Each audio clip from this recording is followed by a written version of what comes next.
Good morning, ladies and gentlemen. Wonderful good morning, Ambassador Freitag. I wanted to say the same to Ambassador Stofile in absentia and to the Deputy Minister as well. But it's a privilege for me that you got up that early to listen to what I have to say. It is indeed a great honor for me to open the second day of the third German-South African Business Forum in my capacity as chairman of the Southern Africa Initiative of German Business, SAFRI. All of you at this forum are well aware of the strong ties, and you discussed that bind South Africa and Germany in so many fields, including business. We are traditional trading and investment partners, strategic partners in a number of areas, and many of us are simply old friends. But since this is a gathering of business people, it is normal that we should not merely focus on what has been achieved, but that we should look to the future to seek new opportunities. This forum is an ideal place to do just that. And as I look around the room, I'm reminded of the high quality of people who are at the heart of German-South African business relations.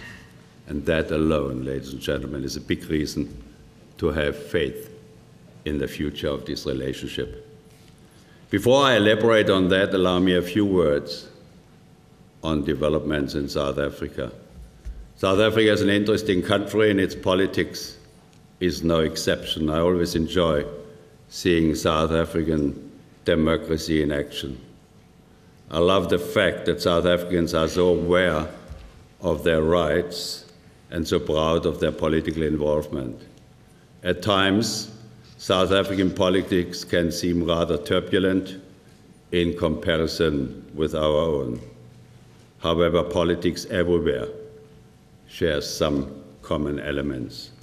Whether you are in South Africa or in Germany, you will often hear politicians saying that politics should be about policies and not about persons. However, it is normal that individuals and their strengths and weaknesses should play an important role in politics.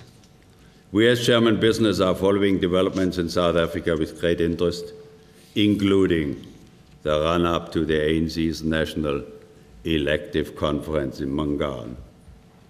We respect the democratic process in the ruling party and in South Africa in general, and will of course not involve ourselves in a discussion about particular leaders or candidates.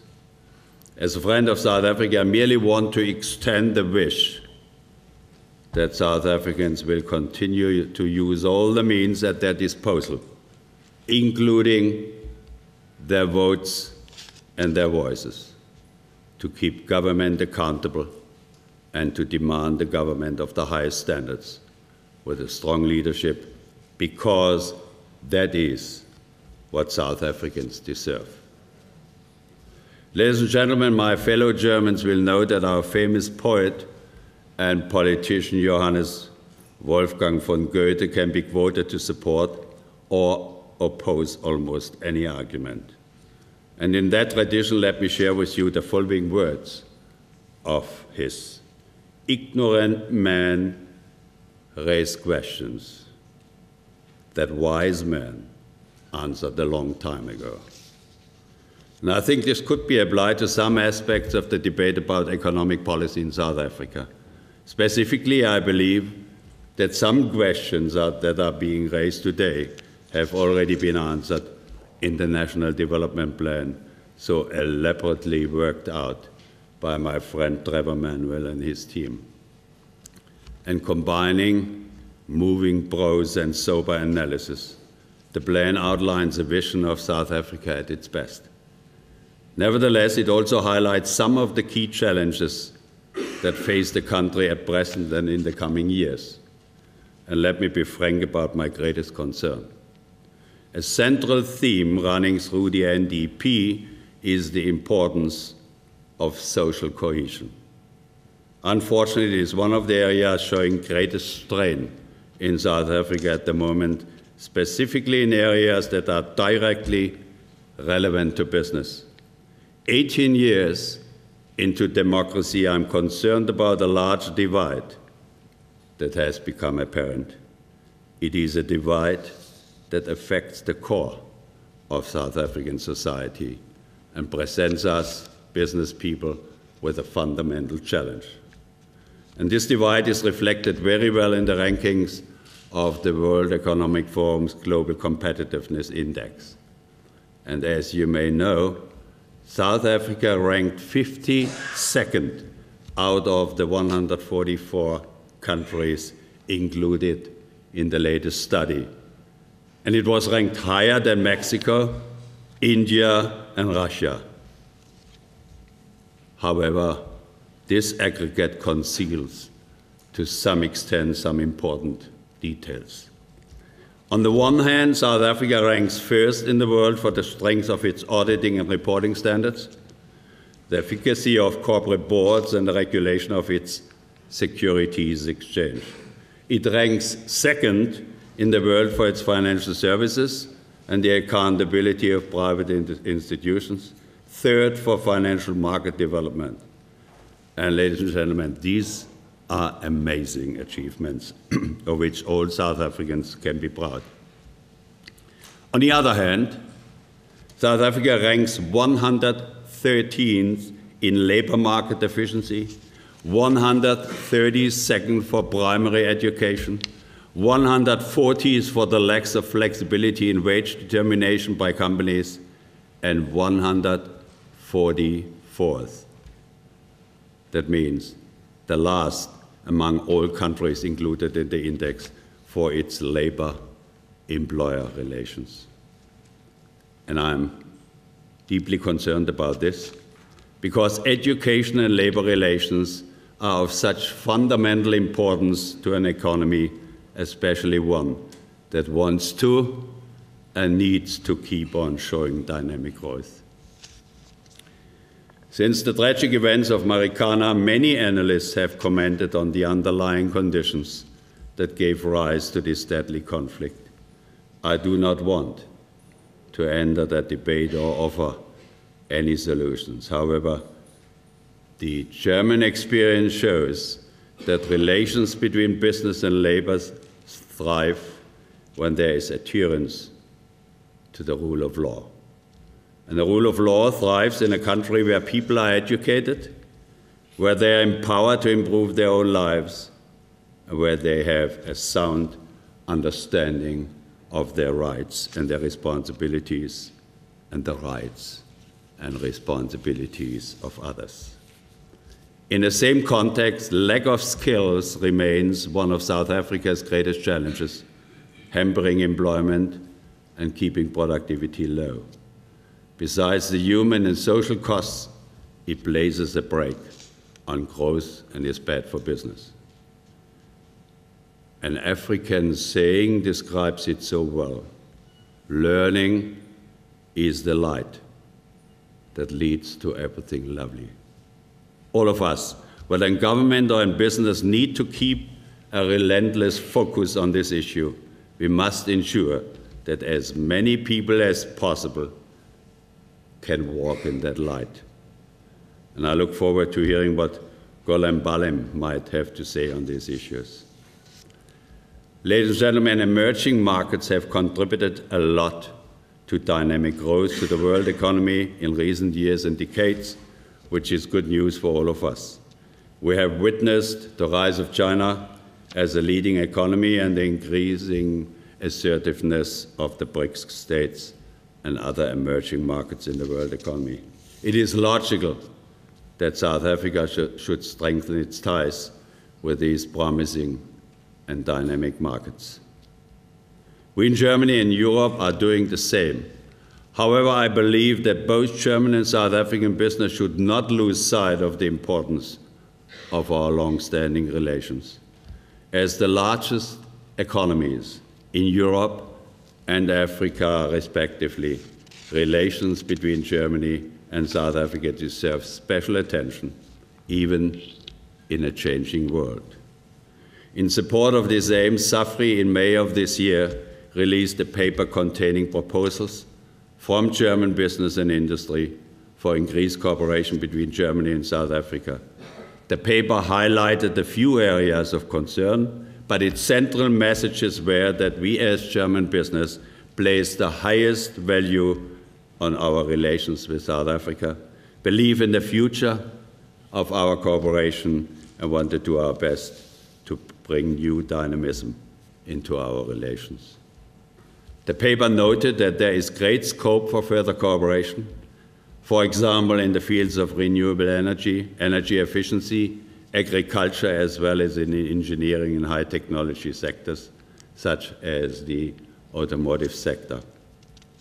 It welcomes South Africa's extensive plans for developing its infrastructure, including its energy, transport, and telecommunication networks, as well as its facilities for water supply and treatment, and noted that German business is very well positioned to make a contribution in that regard. This forum presents us with an ideal opportunity for turning those words into action.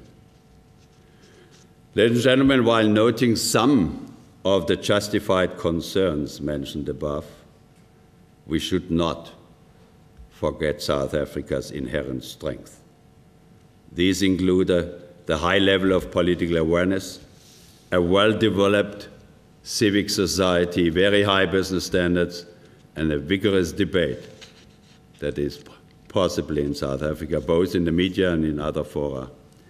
We should also acknowledge the remarkable efforts of South Africans since 1994 in reshaping their society and starting to erase some of the scars left by apartheid.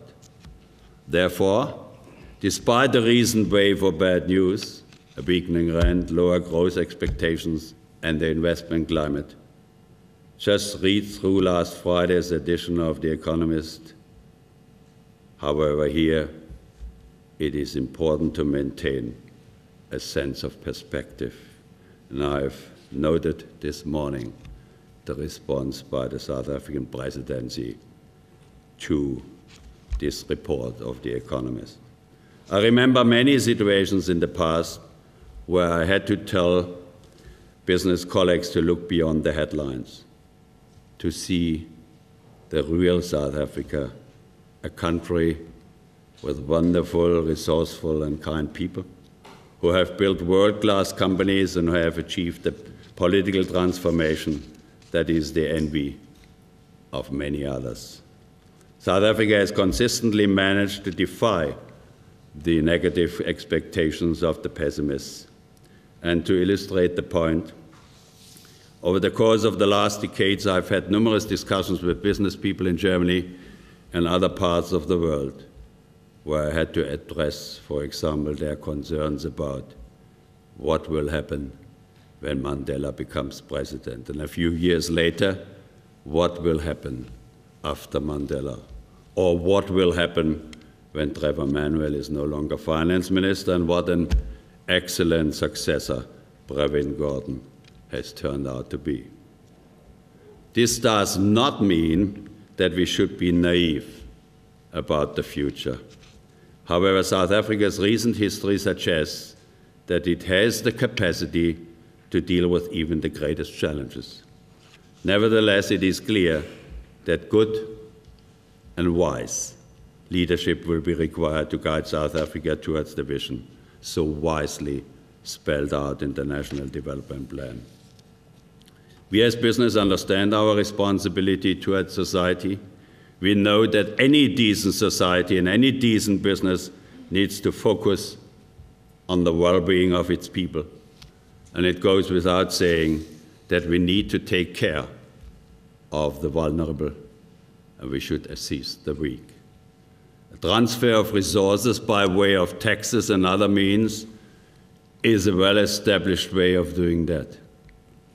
However, ladies and gentlemen, in the long term, the creation of wealth, not simply its redistribution, is asked for. In the long term, the poor enjoy the best prospects if they are given a chance to improve their skills and thereby enabling them to work productively in decent conditions or to start their own businesses. The focus of policy should be on making this possible, and a simple sentence from the NDP formulates it so well. Our work brings us even closer to our dreams. We as business have a special role to play here because we are at the heart of economic growth and job creation. Yet strong political will and leadership is urgently required. On that note, I wish all of you a productive and enjoyable day and look forward to the contribution by my distinguished colleague from Standard Bank. Thank you very much.